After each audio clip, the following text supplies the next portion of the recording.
All right, what is up, chat gang? I am the magical Mr. Mephisto. This is why they call me the most dangerous man in Age of Sigmar right here, because this is the third annual Charity Rantathon.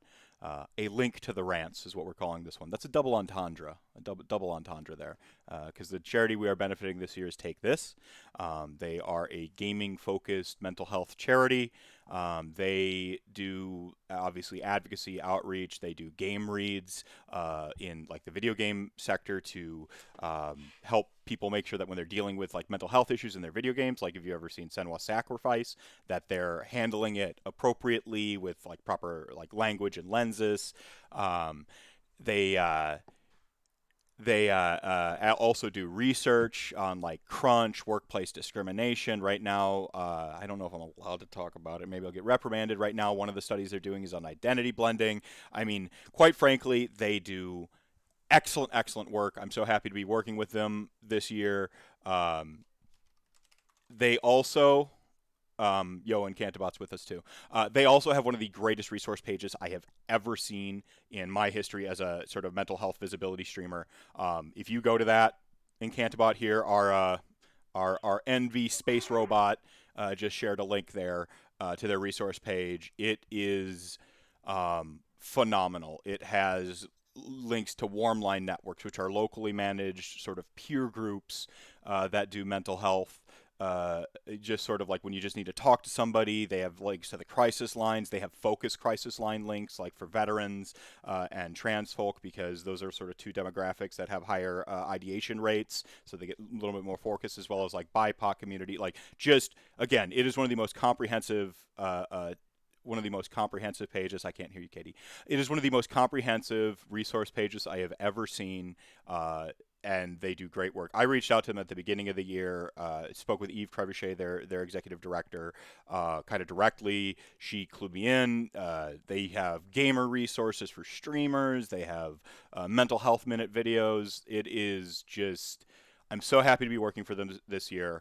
All proceeds that we collect throughout this marathon go straight to them. There is a donation link in the down there part. If you're watching on watching live right now, it should be a button. It just says donate. If you click it, it should redirect you to the Tiltify page.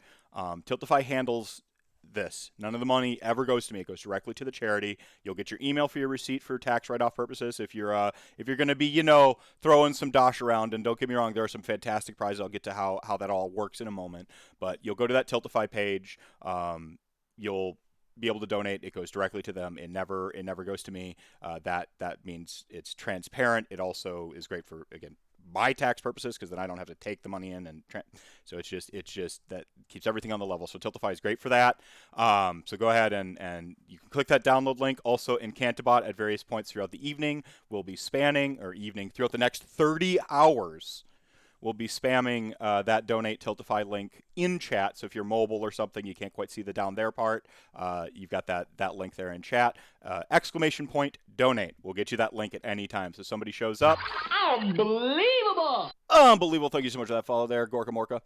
So you'll have that donate link. That's how you get money to Tiltify. That's how you get money to this great cause. Now, every small amount counts. We raised $10,000 last year.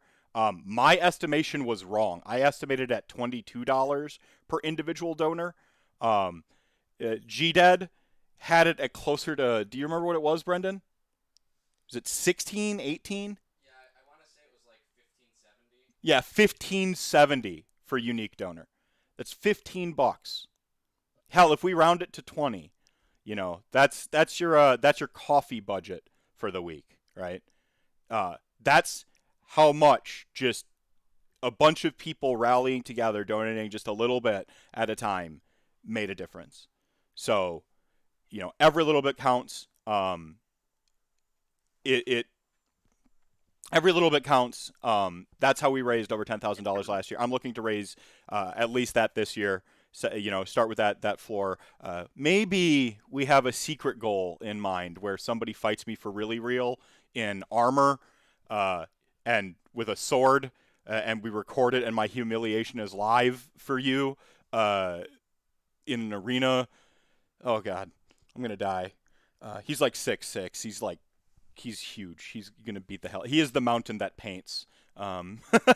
So What time do I have to be up, and how much do we have to donate? how much do we have to make? Well, I'm not Gotta going to find tell you the out. secret goal, or it wouldn't be a secret. There we go. Yeah, the mountain that paints. That's right. That's Ulf paints there. He's actually, while I'm talking about Ulf here, we have 2 grand prizes for this year's Charity Rantathon. They are a fully painted Stormcast Eternals army. It's about 3,000 points worth of stuff. Ulf Paints painted that, donated it. So shout outs to Ulf Paints right off the jump. We also have a new in-box Night Haunt army provided by Cubic Shenanigans. So that's here. Is that, how many points about is that? Oh goodness. Let me count it up and I'll. Yeah, he's going to get it back to me. All right. So those are the 2 grand prizes. So how do we get prizes? Okay, that's everyone wants to know prizes. Like, cool. So donate a minimum of $5 during a respective prize block or guest block. The way the Charity Rantathon goes is there's 15 blocks, 2 hours apiece, different guests every block. So the entertainment just keeps coming. You don't have to listen to me the whole time. This block happens to be the Atlas Games block. We're joined by Travis Winter from Atlas Games. We can get into like what you do and an illustrious panel of guests that are going to be helping us demo Planegea, which is a prehistoric setting module for D&D, or prehistoric setting for D&D 5th edition, using their sort of open license where you can kind of make what you want. And so it's Atlas Games, and he can give you the details on that. So we're going to be playing that sort of like demo for y'all live. That's the Atlas block. If you donate, for instance, minimum $5 right now, click that donate button. Get money to this great cause with Take This.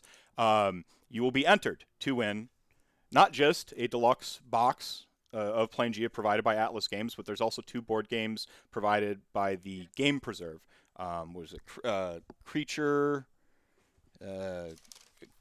Comforts and oh my gosh, I should know my own prizes.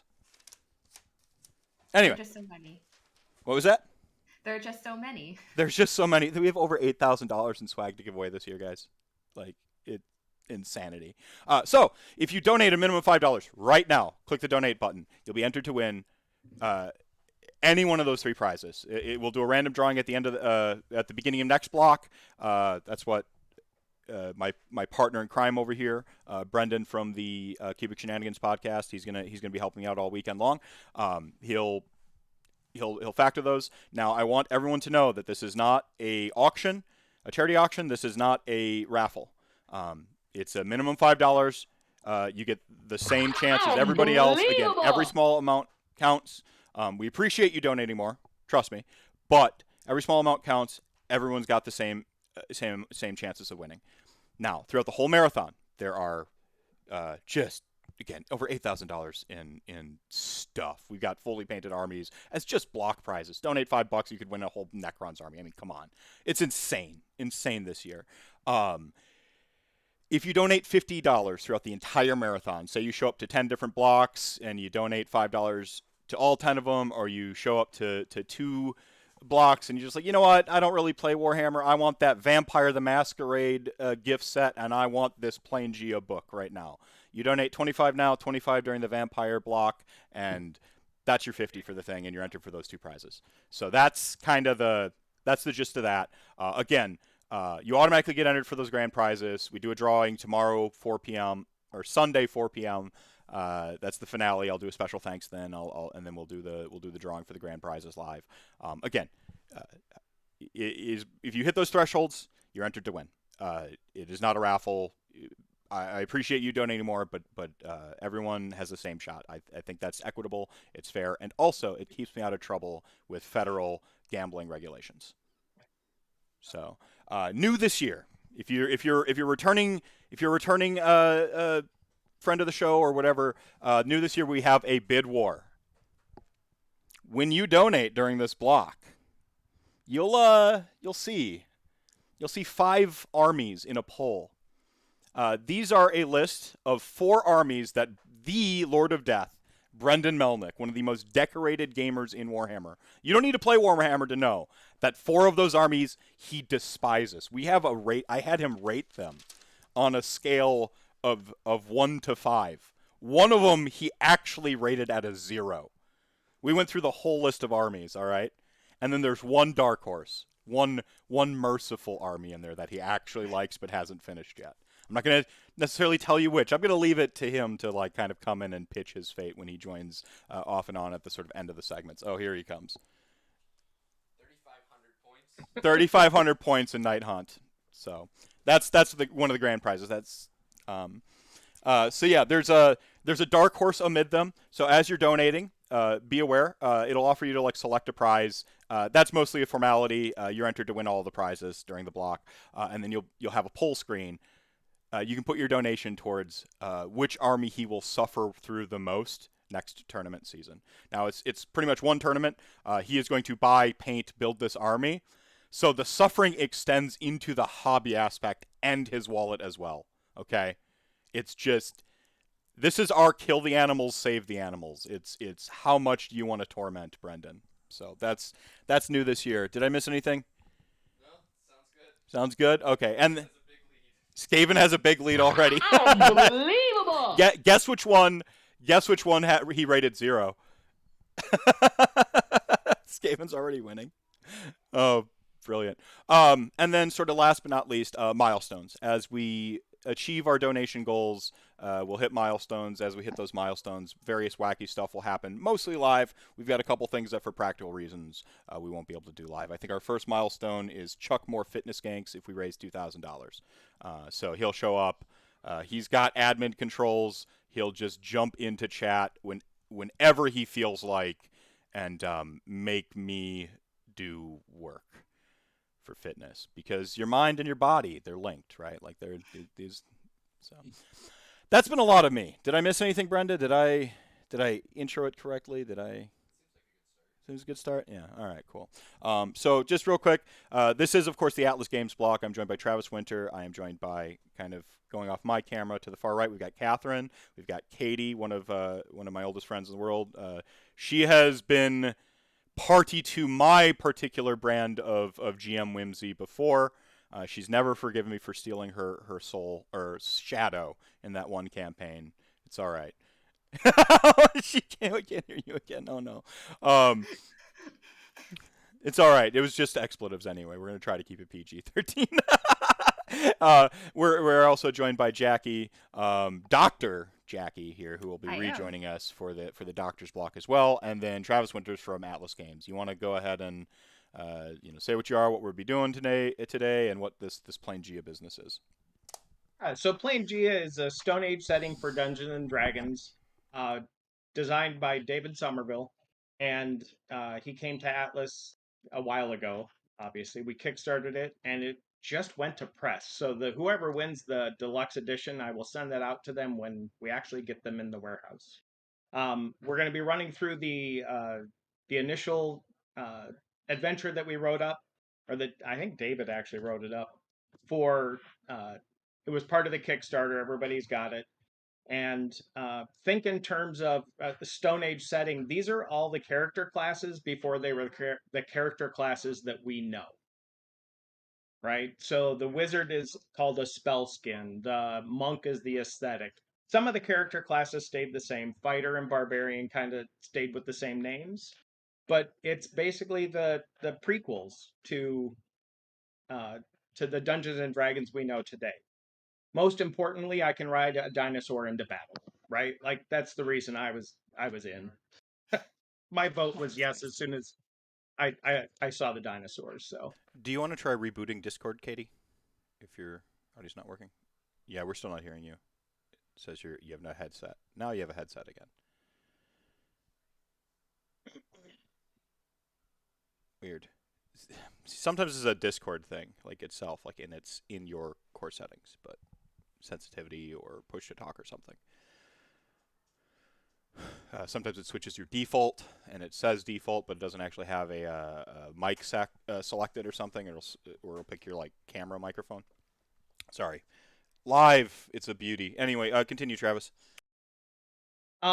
So I'm the sales manager for Atlas Games. I work full time for them. I travel the world selling games. So like Monday, I'm heading to Gen Con. I'll be in Indianapolis for Gen Con to set up there, and then uh, deal with a lot of the retailers, the distributors. So that's what I do for Atlas. I'm also the manager at Tower Games, which is I'm sitting in their back room this morning because we had training this morning, and then I work at noon here. So uh, yeah, it's pretty much what I do. I need to know All right. everybody's characters, and Meph and Katie are going to fight over who picks last. So, Yep. Catherine, which character did you choose? I did run it by the other players. I picked Barbarian. I named her Arla, and she grew up near the sea, so her armor and clothing is very like sea related, um, seal skin, blubber, things like that. Excellent. Excellent. I think that Jackie is the next most assertive of us. Yes, I picked the wizard, or whatever other name it has in this setting, and her name is Essie, Essi. No particular background for her, but she will pack a little bit of a punch. She took some fun cantrips. Excellent. Excellent. Katie, let's see. Is it working? Yes. Nope. It lit up. We can't hear you. I can see your screen lighting up. Try reconnecting to Discord. What character did you pick? Or I guess by default, I'm gonna have to pick, and then you're gonna get to pick last because you're gonna have to reboot Discord. This has all been a work. This has all been a work. Okay, so that leaves left on the table is fighter while Katie reboots. Is Or that Rogue? or rogue? Oh, Yep. oh. I think you only sent us options for fighter, barbarian, and the spellcaster. So you should probably take rogue. I wonder if I missed the Rogue. Do you want me to send that to you real quick, Please, please. I see Dwarven 2-axe here. Is that the fighter? It's barbarian has axes. I wonder if it's. Sweet. Okay, that must be the barbarian. Yeah, because I got multiple. I named them, but I don't know if that'll come up. I Barbarian's fun. absolutely should. You're not role playing right if you don't. So, so I'm gonna go rogue. I'm gonna pick rogue. That way, Katie gets to pick last. I will be playing legally distinct from another character I have played in previous games named AVNDR. It's spelled like it sounds, AVNDR. And they're actually an artist by trade. You wouldn't know it. And they're I don't know what this prehistoric setting is truly like, but I just imagine that there's like art, and Avender likes to paint art the highest up anyone can possibly get it in the wilderness, and that's it's that way they know Avender was there, and it's mostly just like an A and a V, you know, like stylistically. It's not graffiti though; it's art. I see. And Jackie, what did you say your character's name was? Essie. It's short for Esmeralda. It's what some of my other campaign friends call her. Avender the Great, by the way, that is my last name. It's there. It's the surname. From a long line of the greats. It's one word, the Great. Yeah, Essie doesn't do last names.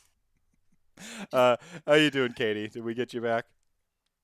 Boy, I really hope so. Okay, we got you know. Yay! Yeah, all right. You know, maybe don't run with the video. We'll just that way we get there. Okay. All right. So I picked Rogue, which means you did get the final pick. All right, so I think that means I'm the fighter. Yep. Okay. My character's name is Tora. That is spelled Tora. That is not short for anything. She had a last name, but since in prehistoric times they don't know what a concussion is, she doesn't know why she forgot it. And I'm sorry, Catherine. What was your character's name again? Arla. Arla. All right. Cool. ARLA. Perfect. So you said this is the prehistoric setting. So this is like prehistoric Forgotten Realms or Greyhawk. Like this is the prehistory of Dungeons and Dragons. Like not our prehistory. It's prehistory of Dungeons and Dragons. all right. Excellent. Whatever realm you play in, this is the prehistory of it. Okay, that's an Obviously, you know, we could go through a long session of figuring out who's how you guys met and how you connected, but as we only have an hour and a half left, you're all part of the Two Axe Clan. The Two Axe Clan is a multiracial clan. It is run by a dwarf named Skarna. Your group is a hunting party. So this is obviously hunting and gathering society. Mm-hmm. You're a hunting party. So you would go out, hunt for food for the village. Other people will go out and gather. You know, children are all raised by the villagers left behind. The hunters are also your security. And Skarna, you're currently at a quarry because dwarves are mined to gain their children. They are like gemstones you would find in a quarry. There's got to be some pretty good peaks up in here. So I did everybody as human and dwarf. And I picked some of the classes that were pretty generic because I don't know everybody's level. And I don't role play a ton. I'm a wargamer at heart. I do some It's role okay, playing I with my forgive you. kids. I forgive you. Yeah, and I was a role player. That's how I got into gaming. When I moved to Minnesota, though, getting a role-playing group is hard. Whereas, like, Warhammer players are like, here, have a beer, roll some dice, paint some models. So I moved to more wargaming when I moved up to Minnesota 20 years ago. Oh, fantastic. All right. So I haven't gotten to bust these dice out yet. I'm pretty proud. They do not roll correctly, I assure you. But these are my little scullies. They've got like little skeletons and moss in them. Their weight is all Wapajog, so I assure you they are not statistically accurate dice. Unbelievable! But I've been waiting to bust them out, so I'm gonna. Those are by Foam Brain Games. Andrew Zorowitz does those. Will we be rolling live dice or will we be using a dice bot? Whatever you want. Is I there a dice actually bot have, assigned to the server? I have actual dice. I don't think we're in like a foundry or anything for this. I think we're just doing it live off the cuff. But if you want to do live dice or you want to pull up a dice roller, when I run a actual play every week, if I can't trust my players to tell me their dice, we got other issues. You know, like gaming is about trust. There's a lot of that social contract. So if you got some dice, Katie, I have dice within 10 feet of me, so I'll fantastic. Or just make up numbers. Yeah, just lie. Just make up some numbers. Yeah, just like know. I'm rolling. And like rustle some paper. All right, natural 20 again. I'm just do this and pretend. Okay, Catherine. All right. So we're doing some prehistory here. So this could be the prehistory of Forgotten Realms before the Shattering. This could be whatever it is. Cool. And is this designed to like sort of supplement those settings? Like they can cross pollinate, and you can like if I want to play a Red Wizard of Thay in the prehistory, I can dabble in some of that. Okay. I mean, it will take some work. I know you could do it. I would have to contact you to be able to do it. All right. To be 5e compatible, we are not allowed to alter how characters are made. You genuinely have to own a player's handbook to make characters. Okay. So there's like I can't change the wizard. I can add things to it, but the wizard is the wizard. Okay. So like you take all of the stuff out of the player's handbook to be able to create a wizard, and then in the Planegea book it just has some supplemental things. Right on. Where it talks about like the cleric, right? Is called the shaman. I can't tell you about spells. I can't tell you the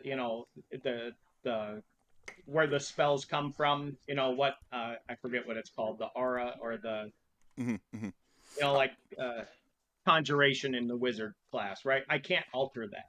Okay. So we're oh wow, there's a lot of donations already coming in. All right, so we're at this quarry. Yep. Okay. So you're the village, and it's a hunter-gatherer society, so it does move around. But you guys have been here for quite a while. because you're mining out these dwarven children. Still haven't And- made it to that peak, have I? And you're coming back from a hunt. It was a successful hunt, and you're coming back from this hunt kind of early in the morning, and you notice that one of the funeral pyres is burning when you get back into the village. At the funeral pyre, you see Skarna, the village elder. She leads the group. She's the elder. She's at the pyre by herself. Most of the hunters, the security is there, kind of waves you in. They know who you are. Right. So I'm wearing like your sort of like classic like light like doe skins and stuff like that. To be very natural colored. Even have a little bit like the grays and the greens of like a mountain. You can see like a bow sort of slung, like over the shoulder, small quiver of arrows, and a trusty, about as ornate as a dagger can be in this period. With like gems that I've. There's no real rhyme or reason to the gems in the pommel. You get the sense that they were like soldered or melted in there somehow to be ostentatious, perhaps by me. Once upon a time. Stone Age, it's pine tar, dude. There's no metal. No metal. No at metal all. at all. Oh, okay. So, Yeah. way to ruin it. It's for a me. rock. Okay, it's a It's very a sharp shiny rock. rock that is sharp. It's like the shiniest rock ever. It is a gem. Yeah, it is a gem, and it's just like it's All like on its own. it's like it was chipped into a stabby, super ostentatious though, and had to cast my mind back in time even further. I will walk over to Skarna and produce my finest water skin of like aged liqueurs, like probably like a berry sort of like fermented thing that I buried in a clay pot somewhere and forgot about for a while and dug back up when it makes you feel funny. As you get closer to Skarna, Unbelievable! you notice that she has definitely been crying. You can see the tear streaks down her cheeks. At having been at funerals before, you would have noticed some amount of tearing up because you're all just a giant family, but not this much. And if you want to give me a perception roll, everyone. All right, here we go. First roll of this D20. Let's see. 5. Okay. Barely notice the tears. Okay. This many. 6. 3. Wow. We don't care.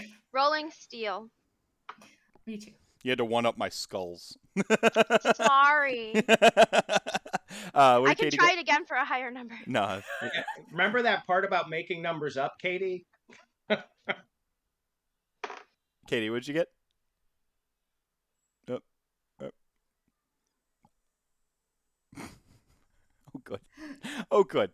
Our audio cut out again. All right.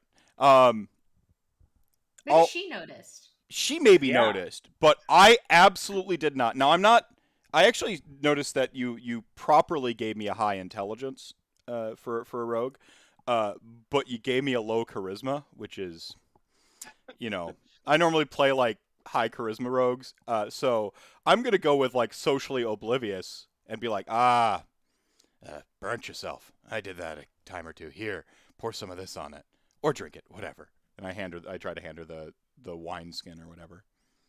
Yeah, I also have a low charisma. She pushes it away and says, "Not now, my son." Oh, yeah. Where is he? She looks to the funeral pyre. I'm gonna Several look at the party Several like of the hunters, several of the hunters kind of come over and collect your party and pull you back. They're like, I forgot his name now. Vom Rootspear is one of the lead hunters, and he's like, guys, there was an attack last night. Garna's son is dead, and her daughter is missing. Like all of the hunters are just not anywhere near you. They're Arla, just like, give her space. Arla, as a barbarian, instantly becomes angry and demands to know what happened. Ooh. Vom kind of pulls you over to the towards the where the rest of the hunters are gathered, where a lot of the security are, and that you can see that the fence is actually, or the wall that they build around the quarry.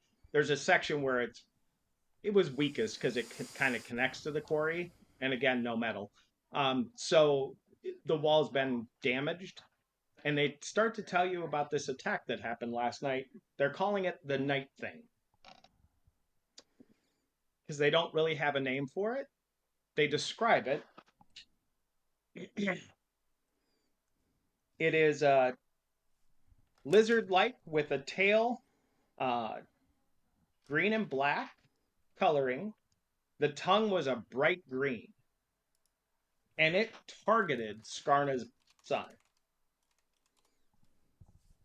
Like, as they were fighting it, it was disregarding all of the other hunters and targeted Skarna's son. I have a knowledge in nature and religion. Would this be even history? Would I know like a local folklore? Would I, is there some sort of like religious deity or icon or sort of natural creature? Does this fall in any of my knowledge purviews? No, I mean, you could roll, but honestly, no one in the village has seen anything like this. And even the shaman, uh, who's another village elder, he doesn't. It doesn't call back to anything. It's not anything they've seen before, Hmm. and it definitely leaves them worried. Hmm. Well, Essie's already trying to strategize. That's her thing. She likes taking to think and to strategize, and clearly, like, since it was so targeted, that either the creature itself has some sort of sentience or intelligence, or it was sent by something that does. So we have somehow inadvertently made an enemy that we probably should go find before they attack or finish off what they started with the elder's daughter. I Yeah. have a -1 to perception, so I don't think I should try and track it.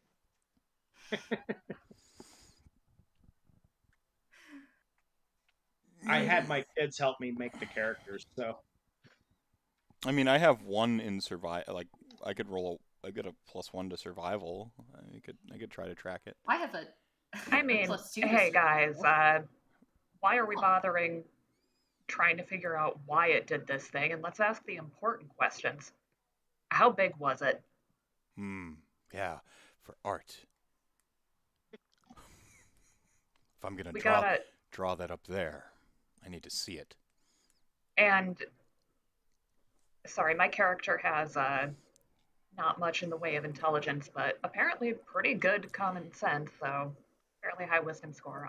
it was So roughly it's one person tall and 3 people long. okay. Thank you. That's very helpful. Did it? Is that a You said short it went joke? right I'm after. a dwarf. I'm also a dwarf. No short jokes here. Not today. You said it targeted Skarna's children. Did it try to eat her son? No, it just killed it and then fought to get away. So it just killed the son and then ran away. The hunters, they know they got some really strong hits into it. It was definitely wounded. So is the daughter missing related to the attack, or is she also just happenstance missing as well? She and a couple of the hunters followed it and were trying to take it out. Okay. Arla has charisma of 15 with a +2 modifier.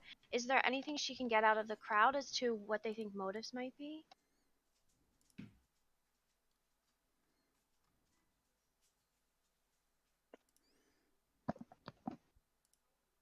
No, the several of the hunters are out trying to follow the blood trail. Okay. And there's 2 more hunting parties, much like your little group of, just out hunting. that haven't come back yet, but I mean it's pretty normal for a hunting group to go out and be gone for several days and then come back when they, because you know, once you've been in an area, you're gonna kill all the animals in the area. So Is anyone important missing? Like besides the daughter, like anyone who's, you know, like a just is anyone else missing? no, I mean there are a couple of hunters were killed in the battle, and they are waiting for the small group of hunters that went out after the beast. But they didn't want to, of course, leave the village completely undefended. So No, we were away on a hunt, so like we've got like I don't know, like we brought back some caribou or whatever the region, you know, yeah, yeah, you know, critter is. Um, mammoth, dinosaur, whatever. oh yeah, dinosaur. The Tri-Rex, it's got like 3 heads. It's like a T-Rex. It's but 3 times as cool. Um, Gamey meat, though. Not great for eating unless you know. well, the little sorry, wrong You can wrong turn it character. into jerky, I guess. With a little hot sauce though. Hot sauce is you those berries, you put it on the fire until it's black, and then you put it on the meat. It's good eating. So tasty. Delicious. But given the concern that something might come back later, if we have time, I might ritualistically cast alarm on each like doorway into like the camp, or even the big hole that I would now consider a doorway into the camp. Very just smart. to- Yeah, there's a doorway now.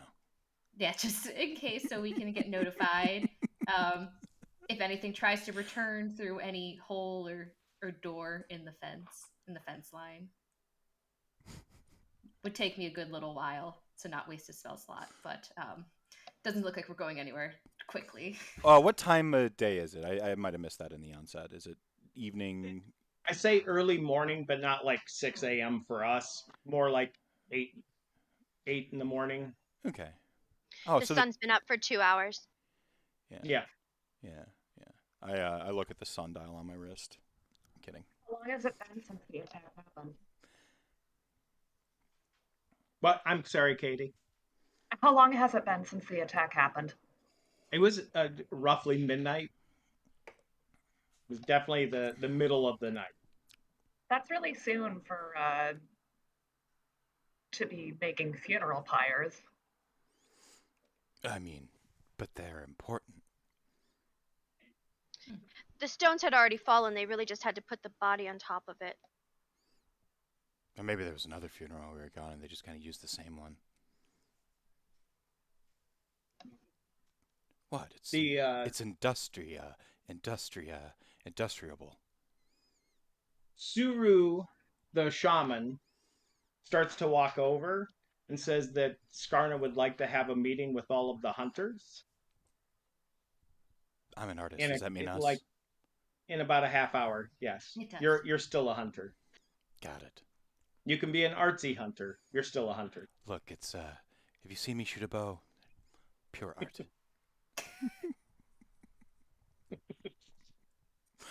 Really intuitive with it. So as Suru says, we're going to meet over by the and funeral pyre. I forget what they actually called it. It's the fire, the campfire that's always going, and I forget the name of it. The campfire that's always going sounds good to me. It's not kinship fire. It's not kinship fire, but it's like it's tribal. It's the tribal fire. Mm. It's a huge we all know that it's this huge important thing, and the bigger your fire is, the fiercer your tribe is, and it's the most important part of our family unit and how we announce to people how brave and vicious we are. That sounds pretty metal. I mean, wait, Perfect. rock. That sounds pretty rock. So even in death, you're still part of the fire. How sweet is our Right. fire, by the I way? can Is get it like? behind that. Is it super sweet? It's pretty sweet. Yeah, it's pretty rock, not metal. You guys yet. are pretty We haven't awesome. invented metal yet, but we have invented rock. We call it the clan fire. The clan. That's fire. it. That's perfect. Yeah. Oh yeah. And if Thank we you, want to Catherine, for insult reading the book. If we want to insult another clan, we'll go and try and douse their fire. Also pretty That rock. seems Can unnecessary. we steal Not it? that I would ever do that with my very low, calm temper. Have we ever stolen one? Like, have we ever taken someone else's fire and made it part of our fire, and they're like, yeah, that's our fire now? No, but maybe if you take over a clan, that's what you do. You could include see some of Arla their doing logs. I pull out like a little, like a piece of like dried, skin that I have like rolled up with like all my notes on it. You see just like slashes and tallies. It's meaningless, like thieves can't basically. Just like, like roll it up, put it back on like this like satchel on my side. His version of an ideas book. Don't let anyone else see that the bad things come for you if they think that you're trying to write. That's why I don't call it writing. I call it Art. Painting. yeah, art attaining an idea. Von claps you on the shoulder and says, "Come on, let's go see what Skarna has to say." I should never be allowed to play I rogues, by assume the you way. guys will walk over to the clan fire. You did this, Skarna, Katie. Skarna has wiped away the tears, and she asks, since you're the only hunting group that's back, she asks if your group would be willing to go and try and find the night thing. Awesome, Meph's off. Catherine, you're in charge. Go. Well, First, before we do anything else, I'm going to take a handful of moss out of my pocket and offer it to Skarna if she wants to blow her nose. She accepts. And I very awkwardly pat her on the shoulder. and I'll tell Skarna that we can go looking. None of our skill set is in tracking. Oh no, I'm so very confident in my ability to find this thing. Sure.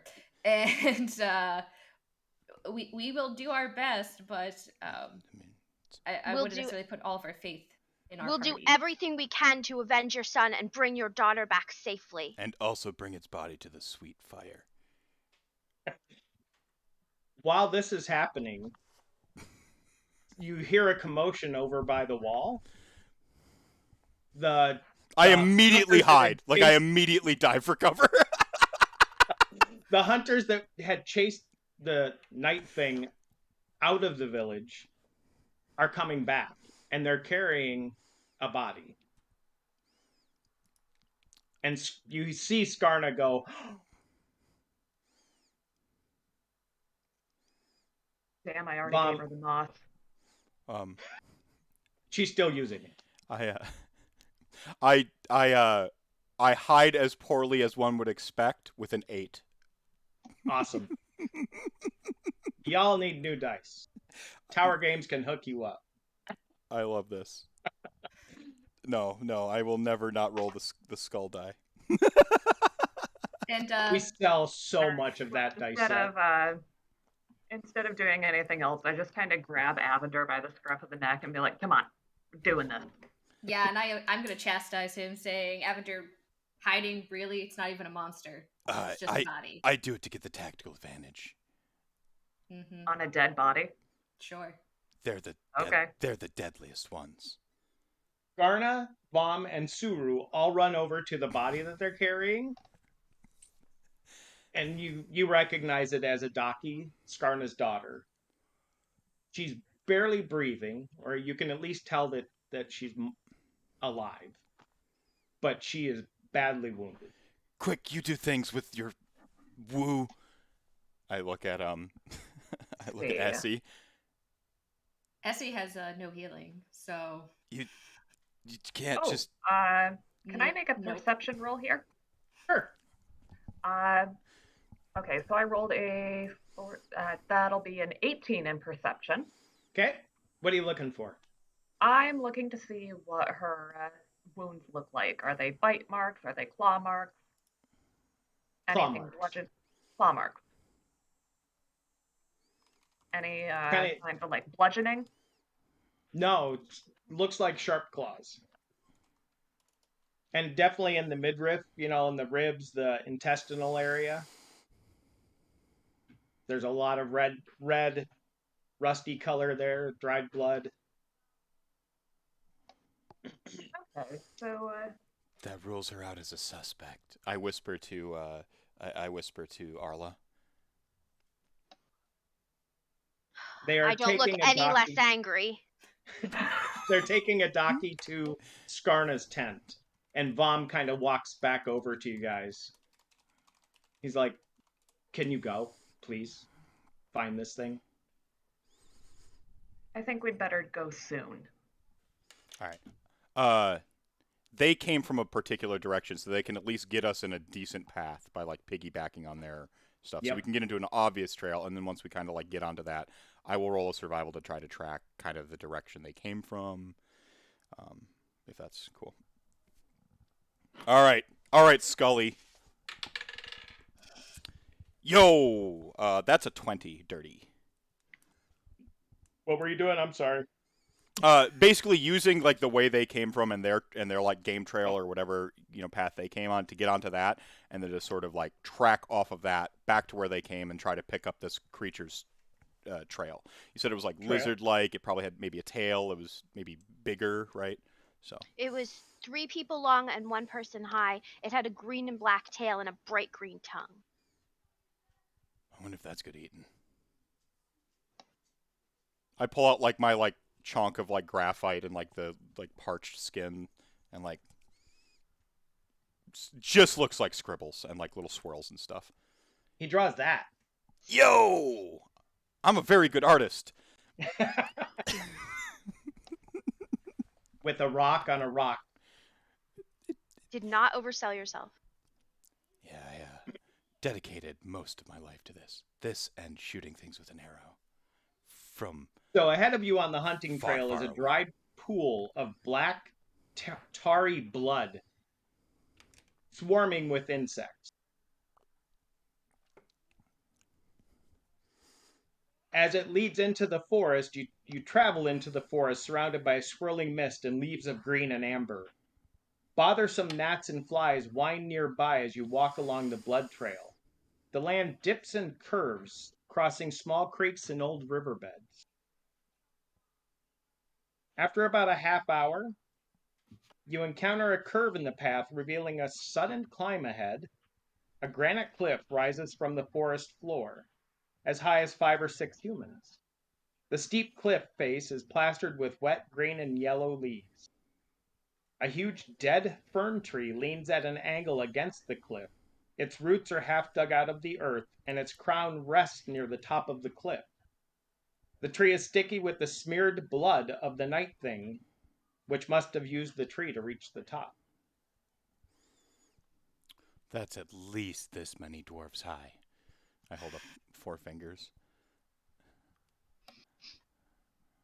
I can't argue with that math, even though I want to. It's It's as high as 5 to 6 humans, so at least 4 dwarves. at least 4 dwarves. Yeah, the conversion. You don't know how tall dwarves are. The human to dwarf conversion We rate. don't. It's pretty. It's like reverse Euclidean. Yes. Anyone have abilities to help us climb this at least 4 dwarfs high cliff, or are we just trying to athletics it up? I'm hiding again. Like I'm just like, who looks the stoutest amongst my compatriots? The 2 humans just kind of look at the 2 dwarves and go, 4 or 5 of us. Yeah, which is the other dwarf? I'm sorry, it was. I'm the other dwarf. You're the other dwarf. I hide behind her. She's clearly the stoutest. Everyone knows dwarves. It's it's the hair and the braids. They help us take extra damage. Plus, being carved from literal granite, it's kind of a big deal. Tough, yeah. Okay. I have a +3 to athletics, but no dexterity. I can try and get up the fallen tree. As long as I don't slip, I should be okay. Sounds like a plan. So, I roll a 7. can I take a penalty on my stealth, like with disadvantage, Can I stealth with disadvantage, but roll an acrobatics to go up the tree? Like, like brachiate my way up type stuff? Yes. Okay, so I'll The take it. 17. Hold on. Let's go back to the first person who started climbing. Katherine, as you start to go up the tree, you can hear it creak, crack. Couple of spots you step on, as you're climbing, like you put your hand up to grab a branch and your hand just kind of goes into the rotten wood. I'd say you probably make it up a couple of dwarves, and you realize that this tree is not going to hold you. Guys, I am so sorry. I am not coordinated enough to get up this, and I just jump off backwards. Real quick, while you're up there though, give me a perception check. 11, and my perception is -1, so 10. As you get to that point where you're like, yeah, if I go further, I'm gonna die. As you start to come down, you actually notice that behind the tree are really solid handholds, and it's dry. So now you can come down. Okay. And I'll report back to you guys. The tree is probably a no-go, but there's definitely a climbing face behind it. Looks more like a climbing face to me, but nimbler. Now can I roll my acrobatics at disadvantage to use the handholds and hardcore parkour my way up? First, you have to move the tree because the tree is definitely blocking the easier way up. Yeah, that's way out of my. Yeah, no. That's I have strength 16. I believe in you all. I think you probably have this, Arla. Does anybody else want to help? Yeah, I can help. Okay. I have strength 8. You're in this on your own. I'm only at a 10. I just supervise. Yeah, I'm currently plotting my trajectory up the cliff face. I'm like, okay. Arla remembers how angry she is and plants herself into the base of the tree, starts pushing. It falls very easily and just kind of collapses into a mush, like if you've ever seen a rotted tree out in the woods camping or the army. I push it a little extra just for anger and kick it. So, does it look edible now that Tora's mentioned it? No. I mean, you can give it a try if you want, though. No, I just ate Tri-Rex for breakfast. Now you can climb up, Meth. Okay, so I'll take my disadvantage to stealth. So let's see how stealthy I do this. All right, so first die rolls a 19, which is about to be wiped away by a 19. All right. Your dice are broken. Everyone buy those dice. He blends right in and climbs to the top. Hey, it's the dough skins with the gray, and almost as if I have camouflaged myself exactly to climb high spaces and leave art. All right, and now the bottoms of his boots are painted a light blue, so he matches the sky. And the acrobatics isn't too bad either, a 17 with a +4. Yeah, you easily get to the top. I would make that look really stylish, but I'm doing it so stealthy no one even sees it. And so I get to the top and I'm like, see, that's how it's done. Did you see how impressive I even did that little half twist thing? And no one saw it. Or they could roll perceptions to see if they saw. Try rolling a perception. So I rolled the 19. I have a +2 to stealth, I believe it was. Yeah, so 21. Up at the top? I rolled a 16. You're good. He's not even trying to look at him. So, Meph, you rolled perception for up at the top, correct? Oh, no, I'll do that now. Okay. Nobody saw me, and they still think I'm full of crap that I can't actually do anything impressive. I'm so busy, however, law of averages immediately bites me in the rear. I get a 6 on my perception. I'm so busy being so pleased with myself and looking down and being upset from my hidden place, not processing how I deliberately hid, that they didn't see how great I was at this one thing, that I don't even notice what the heck is going on up here. So that's what this feels like. Yeah, they'll. I'll Arla just. wonders when he will realize that he's up there by himself with whatever killed those other two. Yeah, but I'm like up here by myself and super hidden. So Essie's are starting to make the climb, but she calls up to our rogue But at are the you hidden top. from that? No, I'll be fine. Does that tree look like it's like cushy because it was made out of goop and stuff? If just in a pinch, you gotta, tactically retreat via jumping into something squishy. So up at the top, before everybody else climbs up, you can catch everyone else up and he's up there by himself. Let's go there. Just behind him is a clotted black pool of blood. It seems that the night thing rested here, and you hear a high-pitched whining sound behind you, Meph. Now everybody else can climb up. I'm in the process of turning around in slow motion, very carefully and quietly reaching for my bow and like an arrow between, kind of deftly even, like just in slow motion currently. There is nothing big behind you. I am no less cautious. I'm not afraid, cautious. Uh-huh.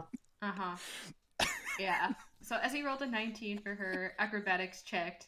It's assuming she's climbing her way up and probably can also hear this faint buzzing. Once gets to the top, we'll have her staff out and ready to blast anything that might be, but assumes that our rogue is just a scaredy cat. And Whiny. I'm the whine. Just like up there like... With a 19, Meph catches you climbing up and is disappointed that no one else saw him climb up that well. Super. So in his mind, he's like, damn it. I got shown up like just immediately, and I'm like... All right. I made an athletics check of 14. So You're good.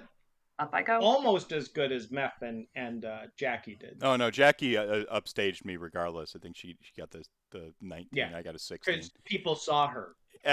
People saw her.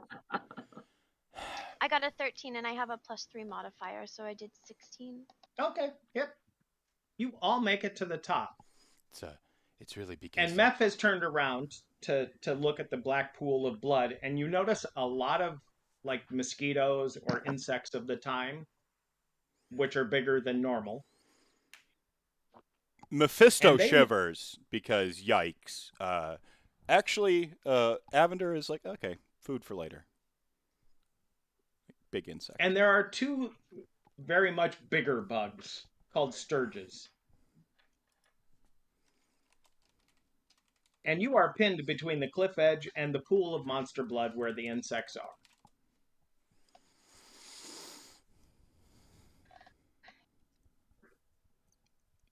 They don't really notice you yet, because there's active blood right there. Did the rest... Go ahead. There's sorry. not enough room to walk around the giant bugs? Yes. Yes, there's room to walk around. Let's get some stealth checks then. Okay. Do I parlay my 21 into this? Sure. Okay. Oh, of course. Did the barbarian get a nat 20 to stealth? No, they got a 5. Oh. They're I got a nat stomping 20. through that puddle. I also got a 5. Oh.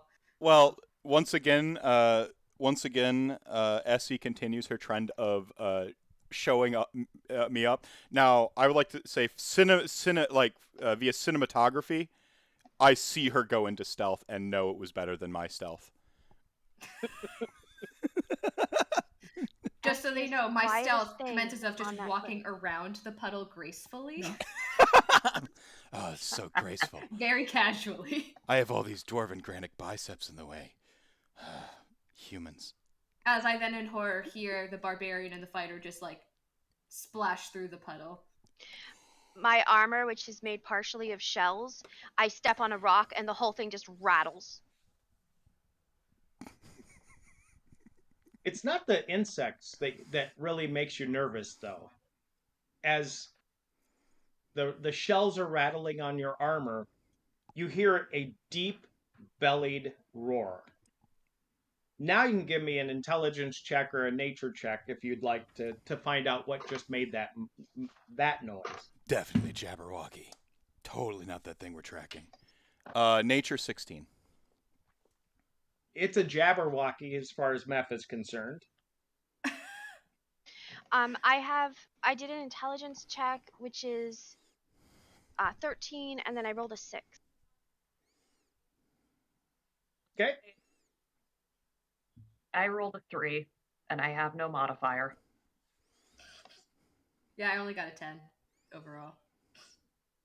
You are not 100% certain, but it is coming your way. And even the insects are like, yeah, we're out of here. Okay. Including the Sturgis, like the big ones? Yeah. They're Okay. like, nope, we'll wait. I'm going to kind of flank around to the side, knock an arrow, and be as far back as I can be to be, within a range or zone of the party. You said there's like a cave mouth there or something?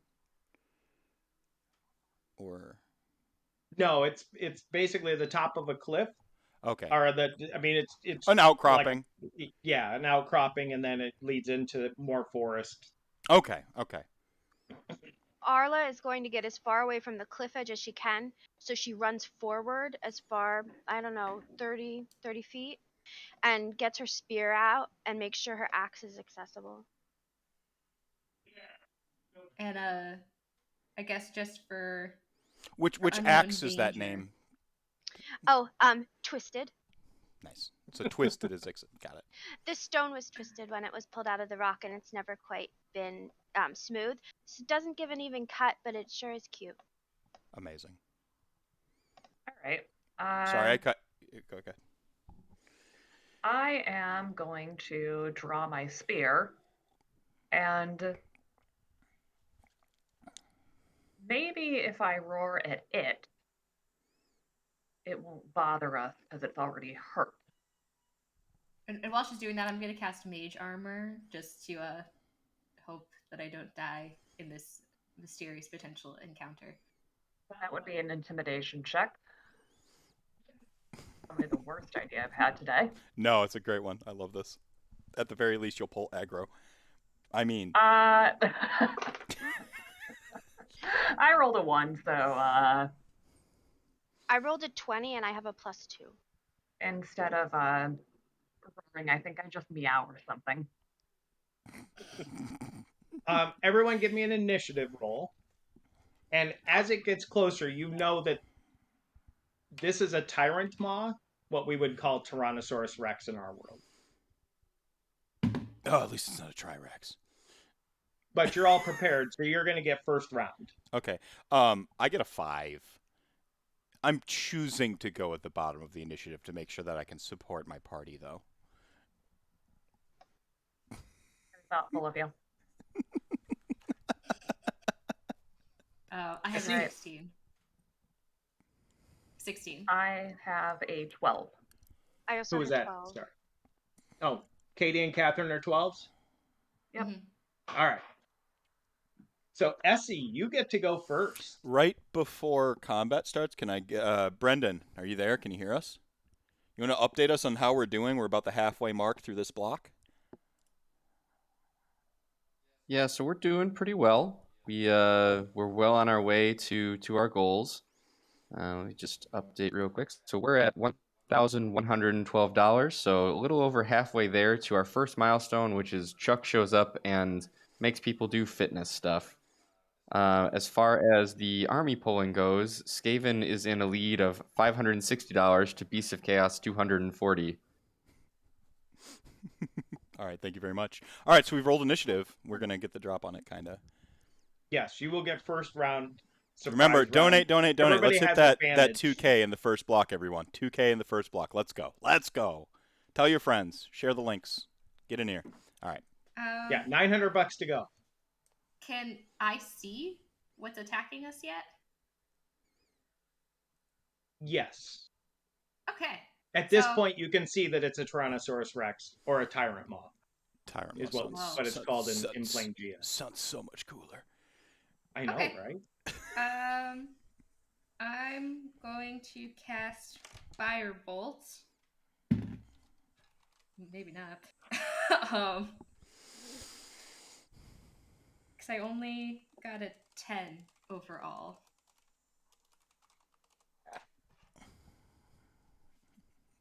You hit armor class 10?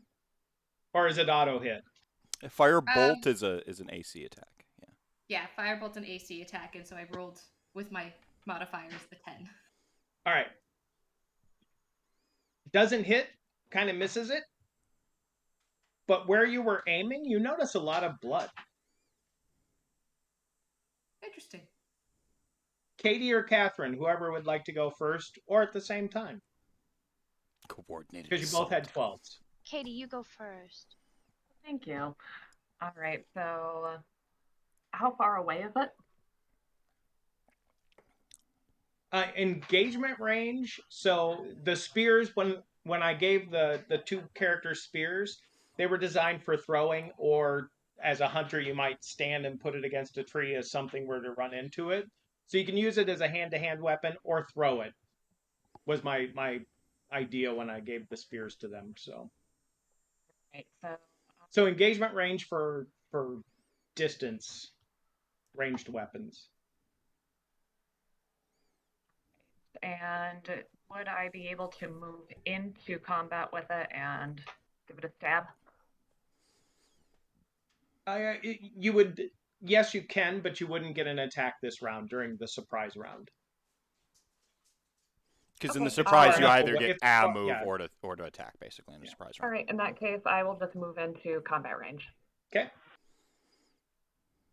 Catherine. I've run up 30 feet, so will that use up my activity, I would imagine? Yep. All right, I'll just ready my axe and get my make sure that my spear is ready. Awesome. Meph. I'm going to shout, "Surprise attack!" and shoot shoot an arrow. So I was stealth, so this is at sneak attack. Yes. Very technically.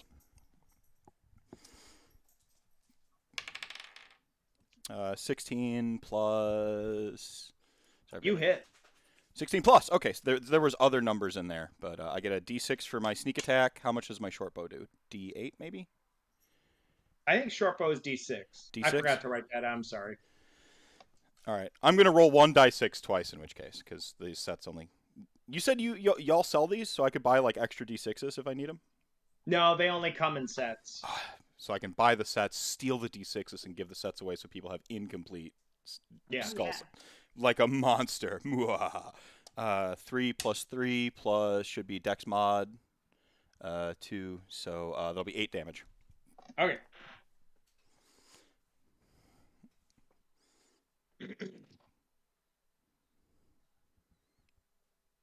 And I'm going to keep your initiative scores where they were, and the Tyrant Maw goes here. All right. Tyrant Maw is in range for melee because it just kept charging at you, and since you folks presented 2 targets for it, he's happy to oblige. Essie will go first in this round. Okay, I'm going to try my Firebolt again. Yeah, do that, but better this time. 18. That hits. Yes. And then this one. And oh, that was not my D10. Okay. I don't know where my D10 went, but I'm just gonna say 10 because I rolled a D12 and got a 12. So I don't know where my All D10 right. went. That one definitely hurt it. Now the Tyrant Maw gets to attack. And there's 2 tasty morsels sitting there. Do I want to hit Arla or Tora? We'll let fate decide. All right. got chips of rocks all over her armor, so maybe not the tastiest.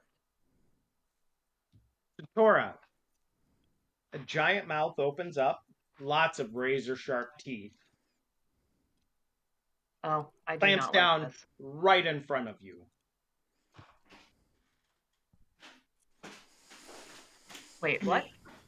Right in front of you. It didn't get you. Yeah. So, boom. You know, a couple of inches, and you're just like, huh. Well, that was close. Right. That's cool. So would Arla or Tora like to go first? You're both at 12, so.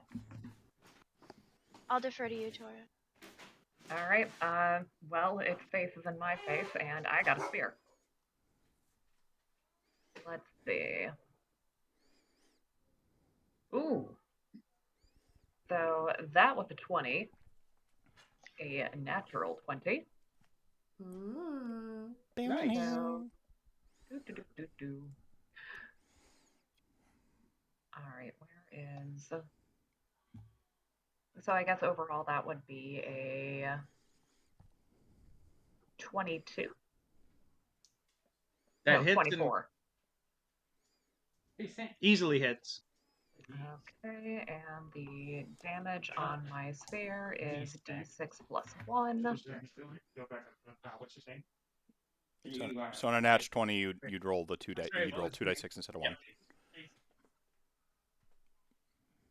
And add your modifier. Okay, that will be a total of 9 damage. You rolled 2d6 plus 2? Nope, okay. And then add your strength modifier twice. Okay, so that's actually going to be 17 damage.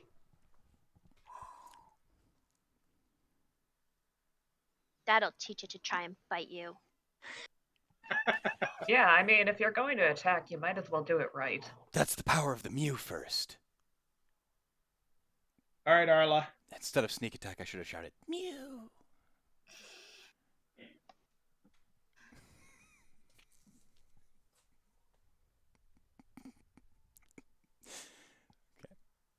Arla's next. Yep. Now the barbarian has to show up the fighter. That's going to be a hard game to follow. Hold on, let's see. All right, this isn't going to be believable, so let me roll that again. 16. With a plus. Okay, so 16. 16 Did you hits. just get rid of your own natural 20? I did because it didn't seem believable. No, you're trying to one-up her. It is the Unbelievable. most We're fighting a in-continuity thing dinosaur. ever. Yeah. We both rolled the same. We must have like the same. Yeah, you're dice in or resonant something. frequencies. You know how Jackie's been one-upping me exactly with everything I do? This is the same thing, just different sets of rolls. Yeah, our hunting partner has been working together long enough that we can do this now. Yeah, you take that crit. Don't you get rid of a crit for believability. Okay. It's in that 20. It is in that 20. Okay. Double damage. Disgusting. That's more like it. Let me find 2d6. I rolled a 4 and a 2. Plus 1, so 6, 8, and then I have plus 5 to strength, so 13.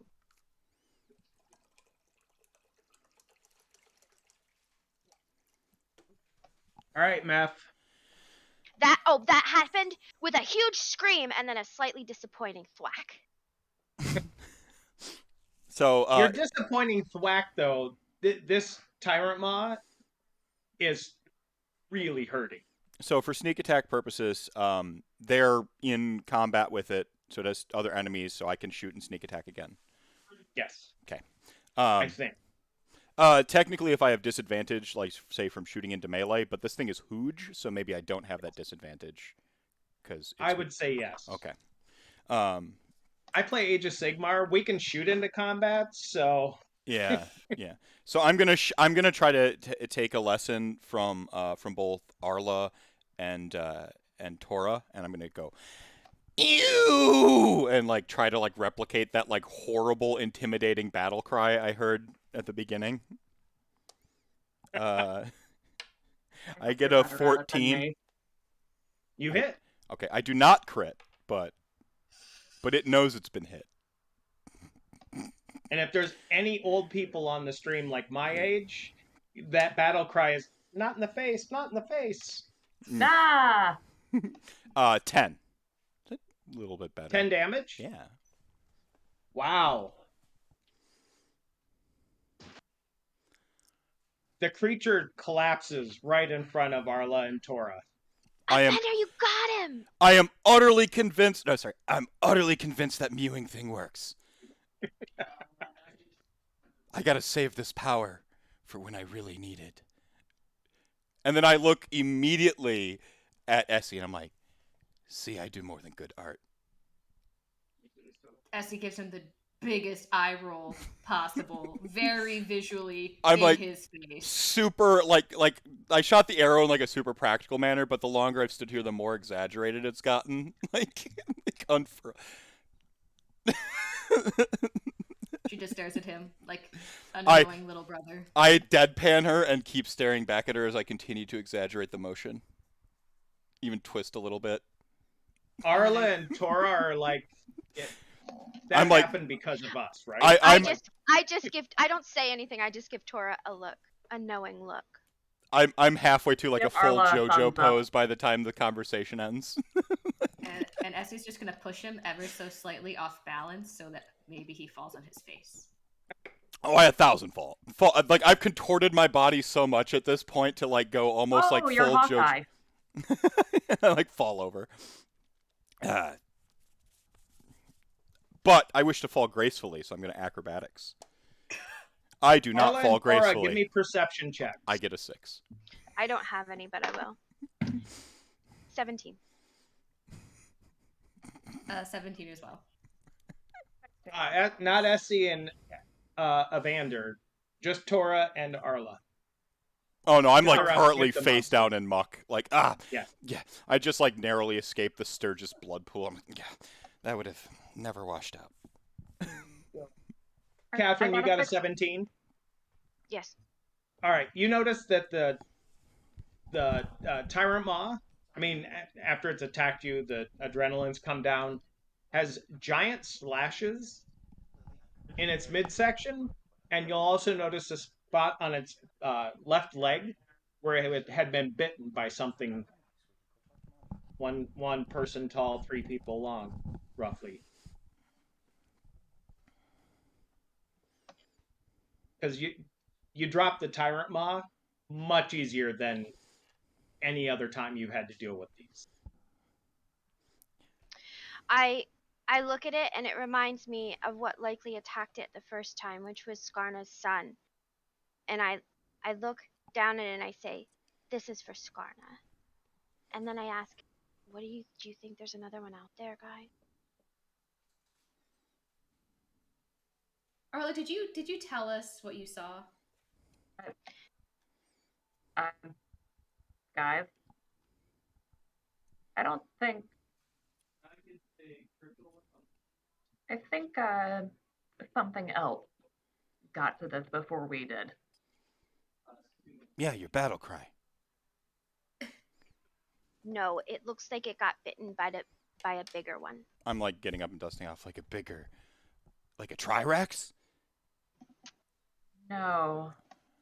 I think it might have been the night thing. Oh, And that's why it fell so easily. that was easy. Comparatively, yes. Where have you been? Usually, here, but elsewhere too. So do we just keep going? It sounds like we're going in the right direction. We keep finding things that have Seems been like it. attacked. I mean, something that big would have left a pretty clear trail of dumpiness, right? Yes. As you look Wait. out where the Tyrant Maw was coming from, you can definitely see, obviously, where the Tyrant Maw came running through the brush in the forest. But you can see more trail of that black blood, just not as big as the pool here. So, I'm going to do 2 things. I'm gonna pull out like a map I've been working on separately. Again, like sort of dried, parched skin, and it's various like graphites and paints on it. Yep. And I'm just gonna like reach down in some muck. I guess this blood's here, so I'm like, nah. And I just like kind of mark this crop here, and I put like a thieves' cant like symbol, like a squiggle looking thing, and I'm gonna call this Maw's Cliff, and I'm gonna forget the W for Maw. And so like when people go later on to translate this, they're gonna think that I had a real affection for my mother, and when in actuality I had named it after a T-Rex that we killed. I want someone to run D&D for you in like a year and has a cliff called Maw's Cliff. Yeah, and the folklore is like some famous rogue explorer named it as an homage to their mother, and like, and no, but also this has a utilitarian purpose in that like when we get back to camp, we got like a whole like tyrant maw there to scavenge for bones and leathers and stuff, and I'm gonna take a real quick trophy. The most awesome looking fang that can be turned into a dagger. I'm just like, yeah, just a real quick. And then I'm like, maybe if you grab my shoulders and pull Tora, just help. I think we're leaving Evander. Yeah, I want the plane and slaying guys. Ty, get on this. I want Maw's Cliff.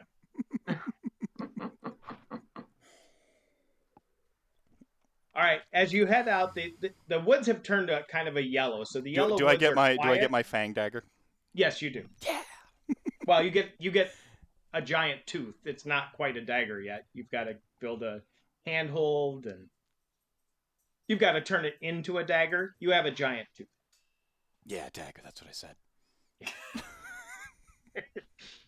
The splatters of blood are less frequent now, but can still be followed through the trees. The path continues peacefully for a long time.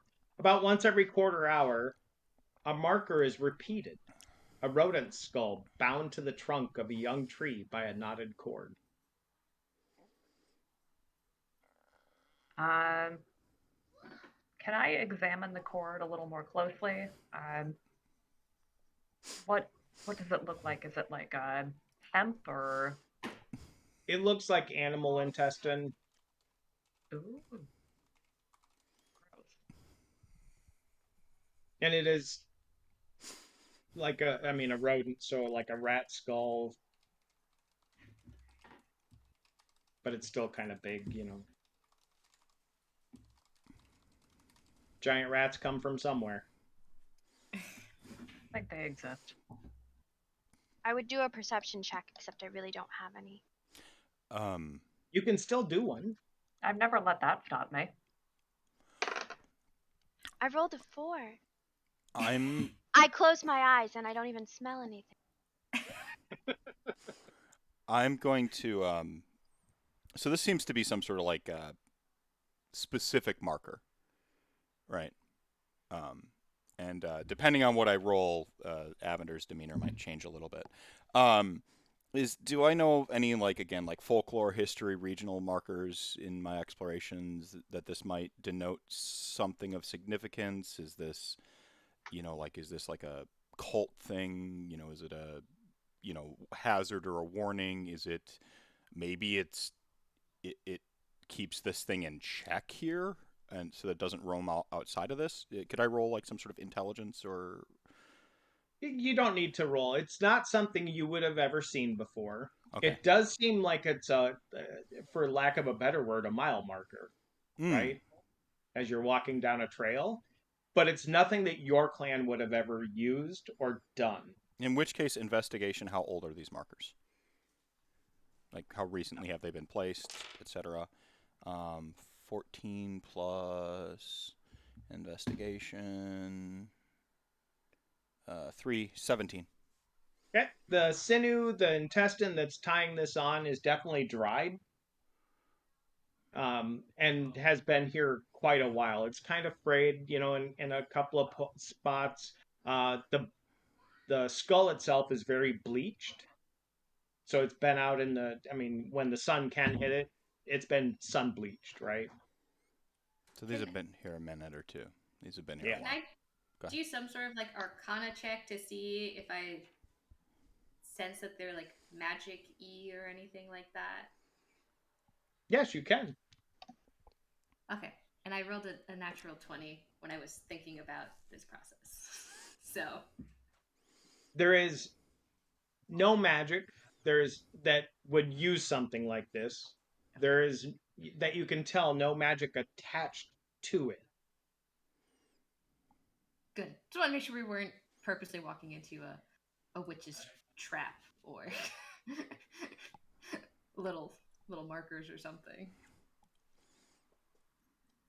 All right.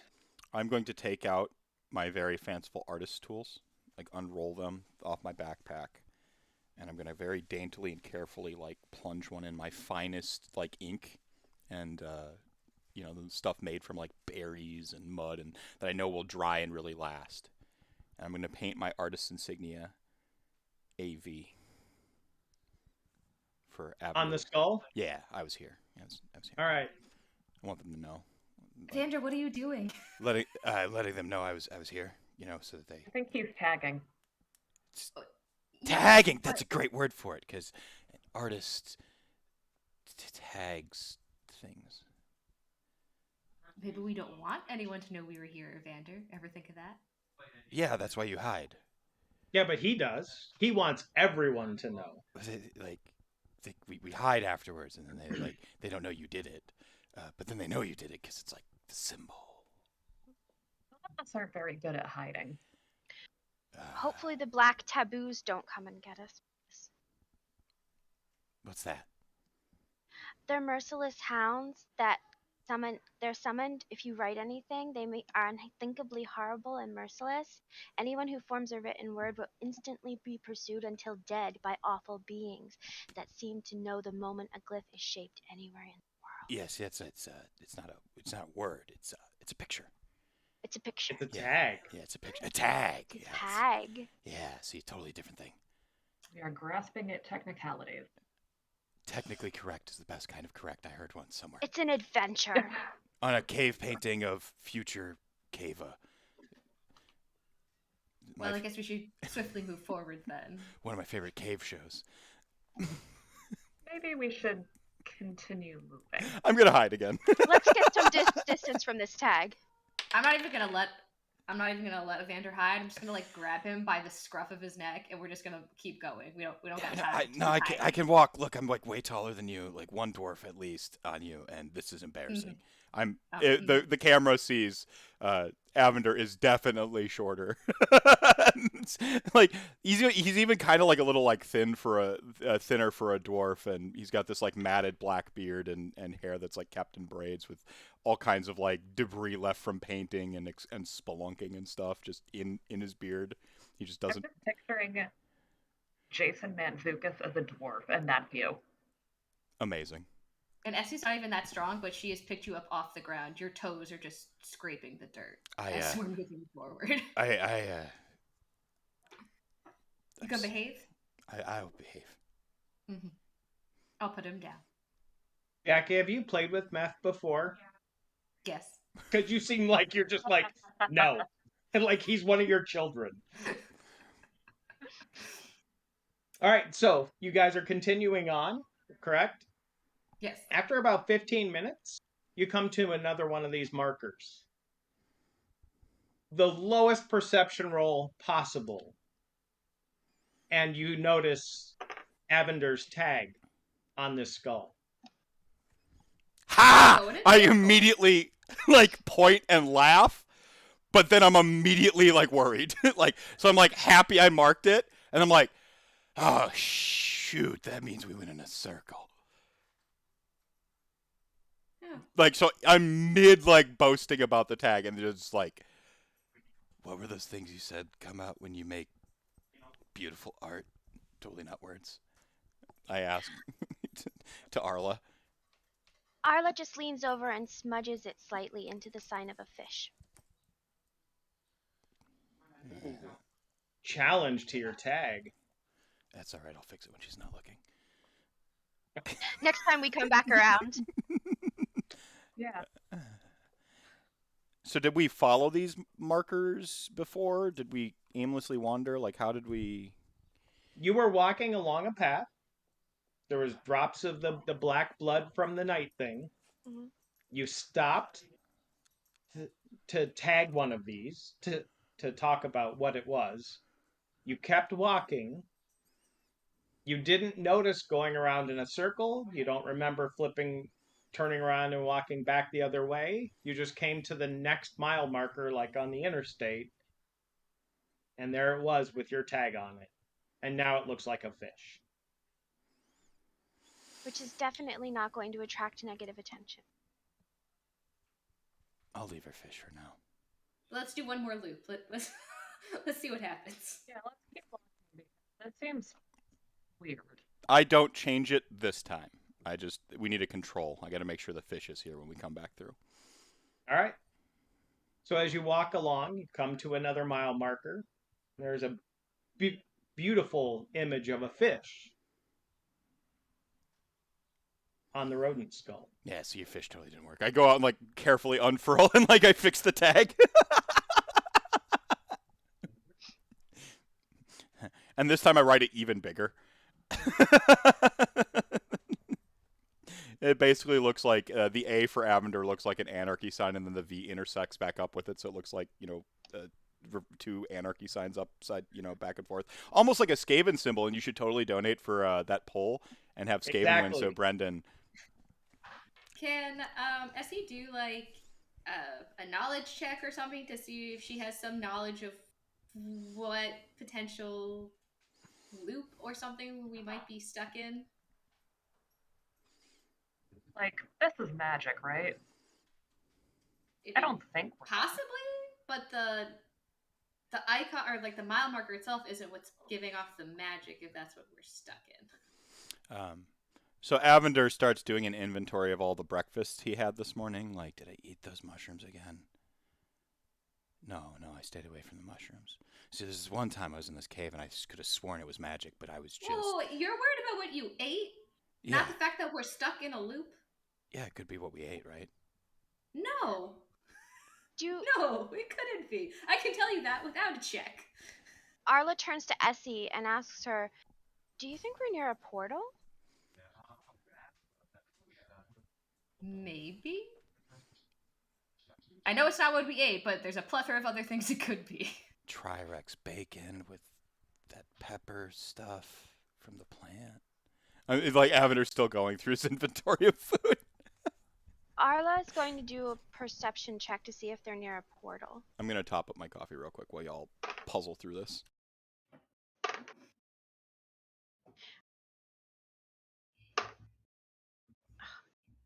This dice has to be cheating. It keeps rolling 20. Let me find another one. 15. -1 because I have -1 perception.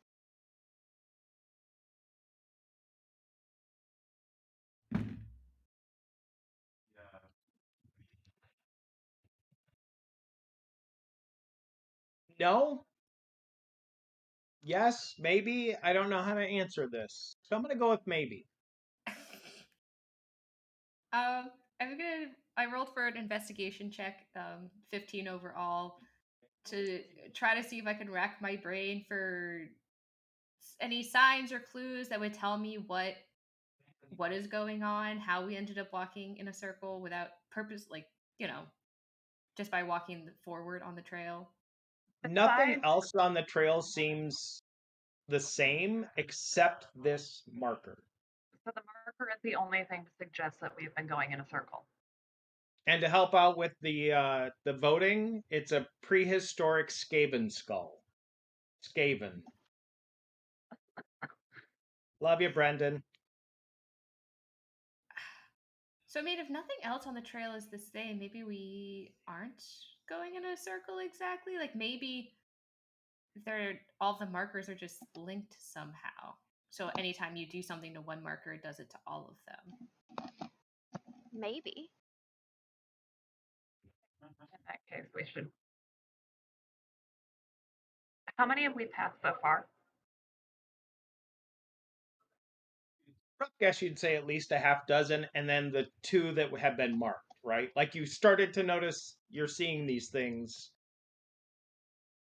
and then it's kind of starting to come back to you that like, yeah, they all did kind of look exactly the same, just walking by them like any other mile marker on the interstate, right? But you marked the one, and then you came back to it. It got turned into a fish. You came back to it. Mm-mm. Well, I feel like we have 3 options group in that we keep going forward, hoping we're not stuck in a circle. We go backwards, hoping that takes us out of whatever this is. Or we destroy the marker and hope for the best. I feel like we should wait for Evander before we destroy his beautiful tag that I already messed up once. No. To it. Destroying it might not be the best idea. It might not be. I just don't see What very if we many let options loose like for us. a spirit or something?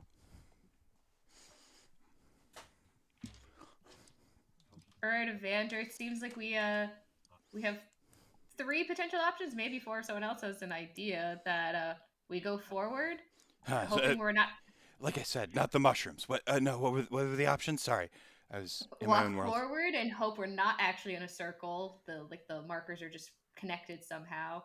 Go backwards and hope that it undoes itself. Or we smash the marker and hope for the best. Why don't we we could take the marker with us. Oh, yeah, just can we just pull it out of the ground? Yeah. I vote for you to do that. I'm not touching it. $50. I'm gonna try to pull it down. I'm built for speed and aerodynamics, not lifting things. Okay, well the Don't next time we stereotype me need because to- I'm a beautiful dwarf. Next time we need to do a ranged attack, I'm gonna you with the monster. If I'm currently shooting, it might do like double effective damage. So, Tor, are you Anyway. taking the marker? I'm gonna try to grab it from the ground. Okay, that is gonna be a 15. So you pull the stake up out of the ground that the skull, the prehistoric Skaven skull is tied to. Sure, why not? Skaven. Remember, we're down to about the last 17 minutes, everyone. Donate minimum $5. This will enter you to win the deluxe edition of this very game we're playing right now. It's modified for D&D. Plus, there's 2 other board games that were thrown in there from TJ. So donate now. You're entered to win all 3. That's 3 polls at the end of the hour. So get donating, everyone. Let's hit that 2K.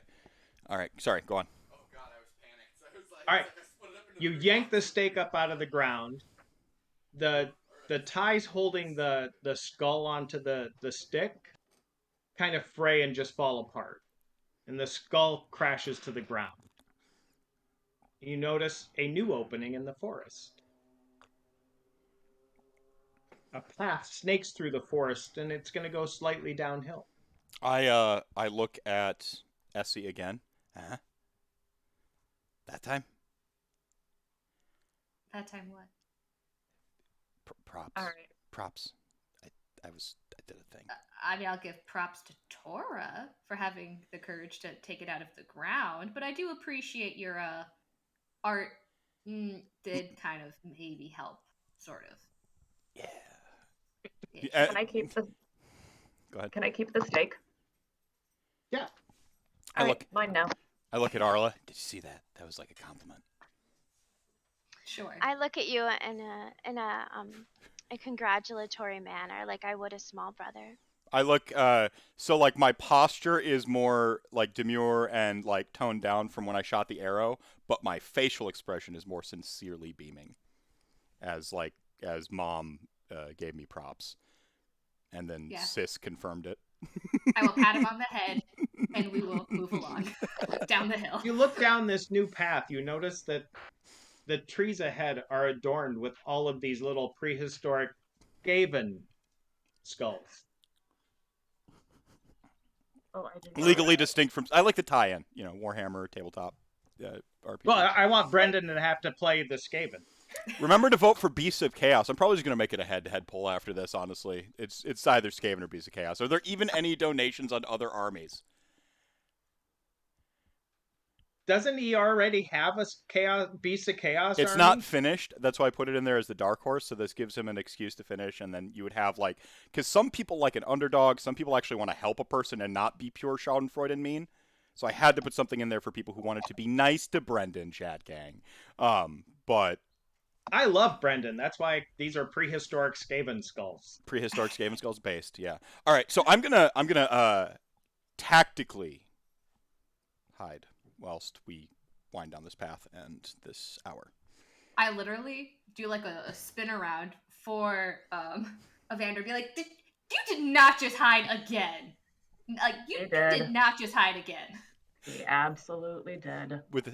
I whisper from like by hiding behind like a tree or something. I'm like, but I've got my arrow this time. So I've got an arrow knocked, like I'm ready to go, and I got a 16 for my stealth. Yeah, I'm just gonna call out that if you fall out of that stupid tree, it's on you.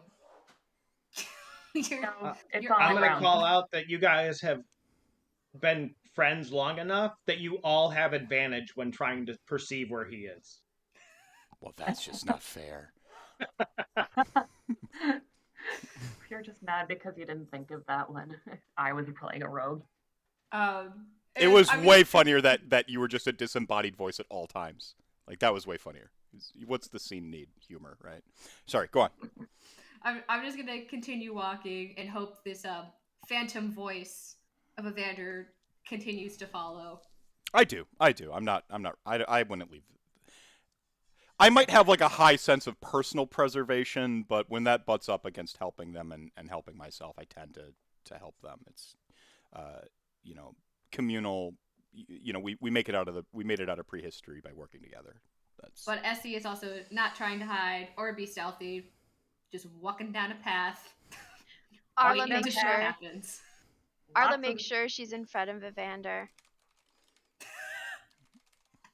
All right. It isn't long, not more than a quarter of an hour before the path cuts around in a hairpin turn, which is different. And the trees open in a sudden clearing. It's dark in the clearing, as on a stormy afternoon in winter, the sky gray as wolf hair. In the center of the clearing is a great, dead oak, twisted and towering. Built into and around the oak is a windowless, slanted hut of mud and sticks. The hut has a muddy yard not more than 10 feet wide, and a little twig fence surrounds it. The fence is all hung with the skulls of little forest animals, mostly prehistoric Skaven. Smoke pours out of the hut's chimney, and shifting light at edge of the closed door inside suggests movement within. For clarity, this is not a thing that eats a Trirex-sized hut. This is like a humanoid hut. Right. Interesting. Like the twig fence is very similar to the stick that Tora picked up.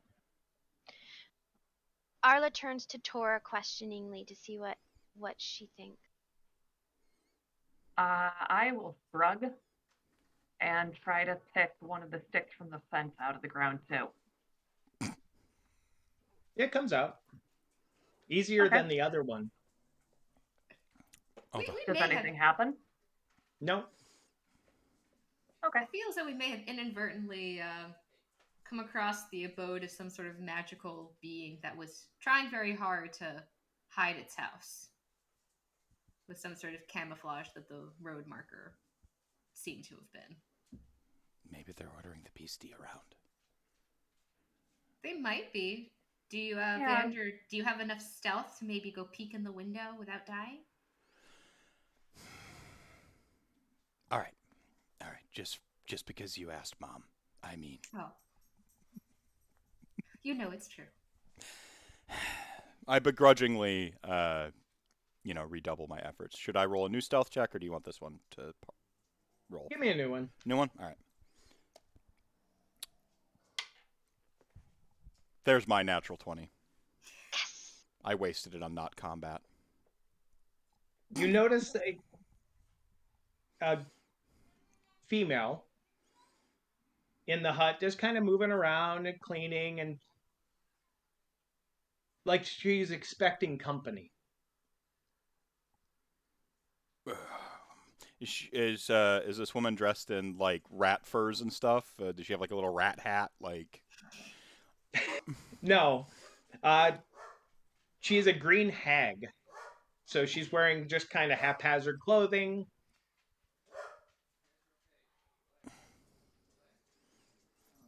Whistling, sweeping her floor. There's a pot cooking on the fire. are there any like oddly dwarf-shaped bones near or in the pot? No. Does it smell good? Yes. Ooh. Clearly, she means us no harm. I mean, she's making a meal for us and everything.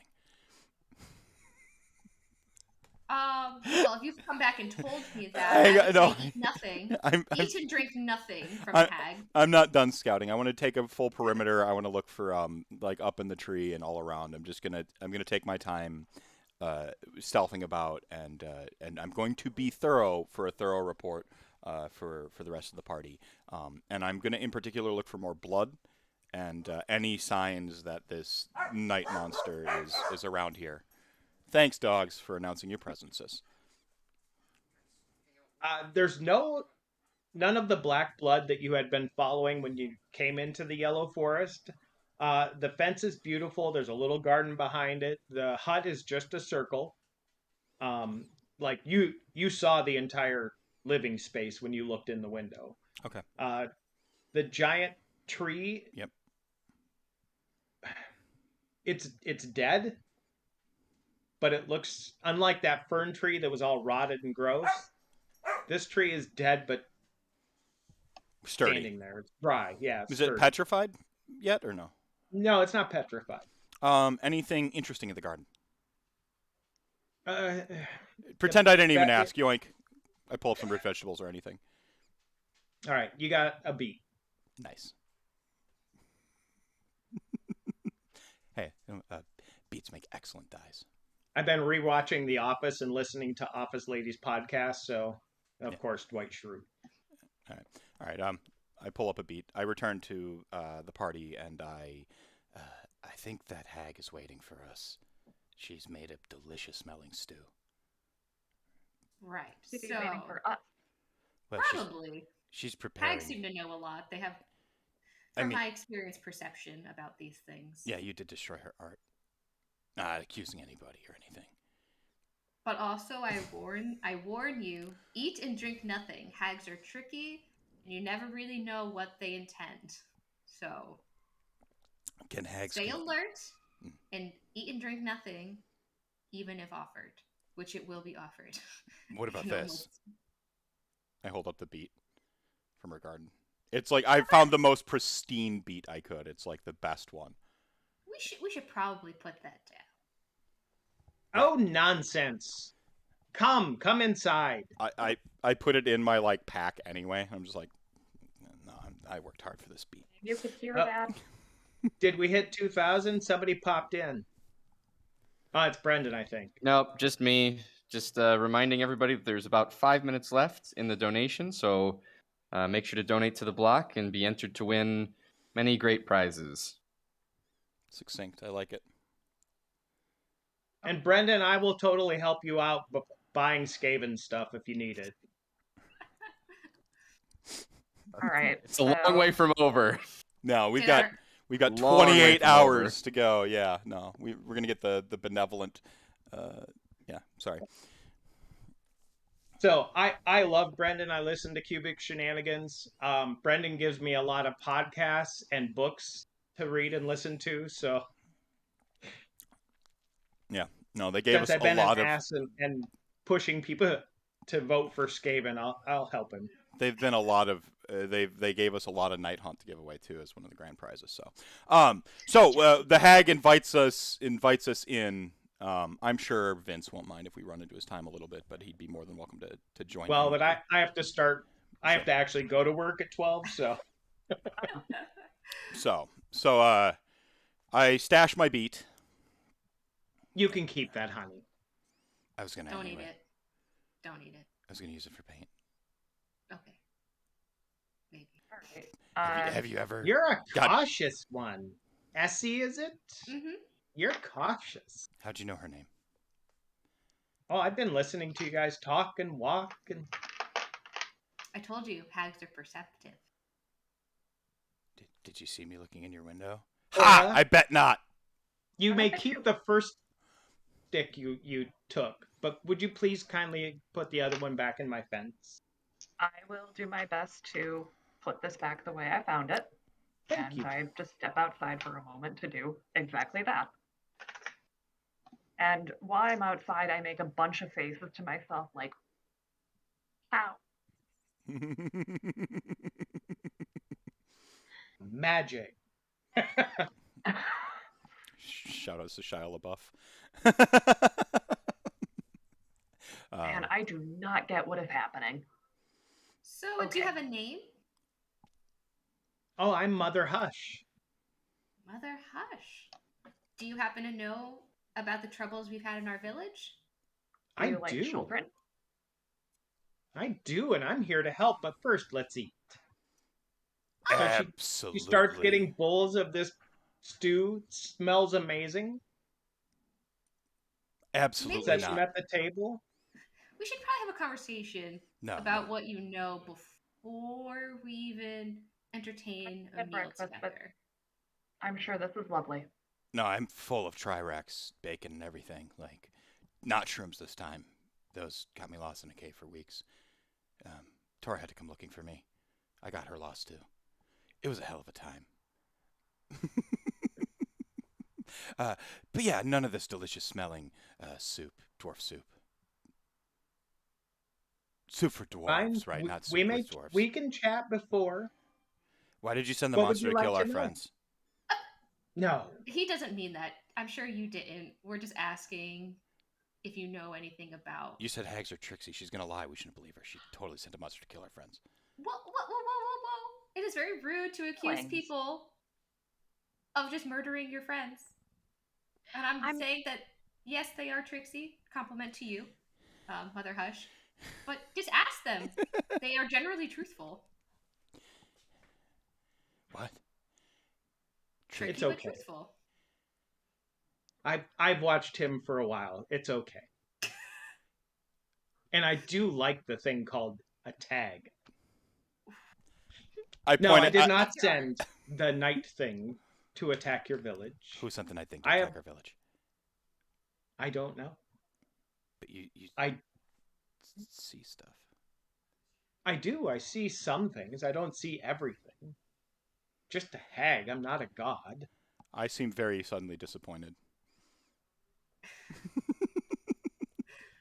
Well, Mother Hush, do you know of anyone else that maybe has a grudge with our village, or just anyone else that happens to occupy these lands? There are some night elves that have been, and in Planegea, elves are not like, they're kind of on the border between more Fey-like reality and not reality. Yeah, way more in the. Right? They'd still be in their prime with the Feywilds. Like they're probably still more firmly connected to Planegea, and so they're probably not fully distilled down from Fey to be like Fey kin. They're still Fey. They're still Fey here, and mythological even. So like us hearing this is probably kind of wild, right? Yeah. Which is the real reason you didn't make me a drow like I was supposed to be. Correct. Got it. That, and I don't play a lot of D&D, so I had to stick with some of the things that I knew. No, you're fine. You're fine. But I do have to go to work. And leave us on a cliffhanger. Coming on. Yeah. So I'm gonna eat soup. I'm just gonna start eating the soup. I gotta eat the soup. It is. It's knock amazing. it out of his hand. Oh, AVNDR. Not before I get ab bite though. And like the spoon, and like they're just hands down one of the best stews you've ever had. As it crashes to the floor. Do I fall into a coma and that's the cliffhanger? No. Okay. No. Mother Hush is actually here to help. All right. And you said this is a module, so I can theoretically run this and. Yeah, if you want, I can send it to you, Mep. Right on. I'll probably finish this up with maybe even this group on my own stream sometime because this seems fun. AVNDR will become a DMPC, or I'll tap one of my coterie to run as. We can get Charlotte to run it actually, because she's. I just want to watch Jackie keep you on a leash. Like I don't care what game you run. I just want to watch that. The real moral of the story is Mephisto should never be allowed to play a rogue, ever. Unless Jackie is there. Yeah. Like, I'm down for it if Jackie is there. Yeah, it's just hijinks o'clock for me. All right. Yeah, this relationship Thank you was so much, built. everyone. Yeah, by other thanks for letting games. me join the stream. This was a lot of fun. Yeah. Thank you, guys. It was a lot of fun to run for you. Yeah. I love doing this. I love Meph. And I enjoy doing things for charity. So it's been a lot of fun. So next year. Next year. Anyone going to Gen Con? Meph, are you going this year? No, it's been No. no. Sorry, not this year. Next year I plan to go though. So taking Yeah. the whole Meph crew out to Gen Con next year. Cool. Molly will do people watching. My kids, who I've slowly converted into that nerd life, will join us. So all right. So Brendan's here. Sorry for the delay and that we didn't get through the whole adventure there, everybody, but to be That's all right. continued. I'll probably, like I said, I'll probably finish it actually on my channel during one of our actual play weekends. Katherine, by the way, RPing with you, I didn't know you before now. You've got some chops. That was a lot of fun. Yes. So I'd love for you to maybe Jackie can get me in contact with you and you can enter Yeah. a little circle of RP friendos and For sure. right on. Catherine was really funny because I sent her the email with the stuff, and she's like, "Who are you and what's going on?" Yeah, I was like, we need to know. I'm like, "Did Meph not tell you about this?" I wanna make sure that I deliver what you guys need for your team. That was good. That was good. Good stuff. All right, I got to get this Excel file too. Yep. So first block is done. We're at 1,162. So I'm sorry, Travis. We did not hit your goal of 2,000. No benevolent oil barons seem to jump into chat, but Katie gave $500 towards the Skaven goal, and that pushed them very That hurt. into firsts. So Way to go, Katie. For a good definitely, cause. definitely some ground to make up for any of the other factions right now. I truly fear that Vince is interested in matching. Yeah, I donated before I knew there was a vote, and I may have to go back in. There you All go. right. I gotta bounce, you guys. Shout out to takethis.org, though. I'm big fan of what they do. They have resources every year at PAX East, so I am really familiar with them. Beth, as always, a pleasure. Super great to meet the rest of you. Likewise. Likewise. Right. Bye, everybody. Bye, Katie. Bye. We'll catch back up. Thank you for stopping in and stuff. You'll see me later. Right on. See you around. So they do what are called AFK rooms, which are like IRL AFK rooms at conventions. So if you need to tap out, reset your mental bandwidth, they give you like that sort of like safe sort of sanctuary away from the activity of the convention. And they do them at PAX. They do them in other places. They really are a great organization. I'm so happy to be working with them this year. So, all right, Well, this is Brendan's Dr. gonna. Jackie signing off for now. I'll see you all later on tonight. Yeah, later. So Jackie will be back for the Doctor's Block. We've got Vincent Tyler, the forever co-host of Warhammer Weekly. Travis is out, and here we are.